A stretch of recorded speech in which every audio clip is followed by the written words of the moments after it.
మన ముఖ్యమంత్రి గారు పోయినసారి అసెంబ్లీలో మాట్లాడిన రేవంత్ రెడ్డి బడ్జెట్లో మనకు గుండు సున్నా పెట్టినరు, మన ప్రాజెక్టులకు అనుమతిస్తలేరు, మనకు ఏమీ రావడం లేదు, నేను నీతి ఆయోగ్ మీటింగ్ను బైకాట్ చేస్తున్నా అని చెప్పి అసెంబ్లీలో చెప్పాడు. ఏమిచ్చిండ్రు? నువ్వు కట్టమన్న మూసీ సుందరీకరణకు ఇదివరకు డిఫెన్స్ ల్యాండ్ రాలే. మూసీ సుందరీకరణ ప్రాజెక్టుకు ఇప్పటికీ అదేది వరల్డ్ బ్యాంక్ నుంచి అప్పు తెస్తామంటే ఫైల్ రిటర్న్ కొట్టిండ్రు. ఏది నీ మెట్రో రైలుకి ఇంతవరకు అనుమతి వచ్చింది లేదు. నువ్వు ఆ రోజు బడ్జెట్లో అయితే గుండు సున్నా, నువ్వే నీతి ఆయోగ్ మీటింగ్ బహిష్కరిస్తా అన్నాడు. మరి నిన్న నేను పొద్దుగాలనే అందరికంటే ముందు పోయి కూర్చున్నాడు. నిన్న నీతి ఆయోగ్ మీటింగ్లో అందరికంటే ముందు పోయి రేవంత్ రెడ్డి రాత్రే పోయిండు, పొద్దుగాల ఫస్ట్ కూర్చున్నాడు. మంచి రాముడు మంచి బాలు లెక్క కూర్చున్నాడు.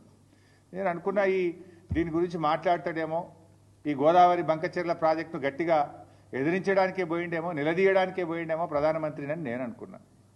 కానీ చూస్తే అసలు ఈ ప్రాజెక్టు గురించి మాట్లాడిన సందర్భం కూడా లేదు.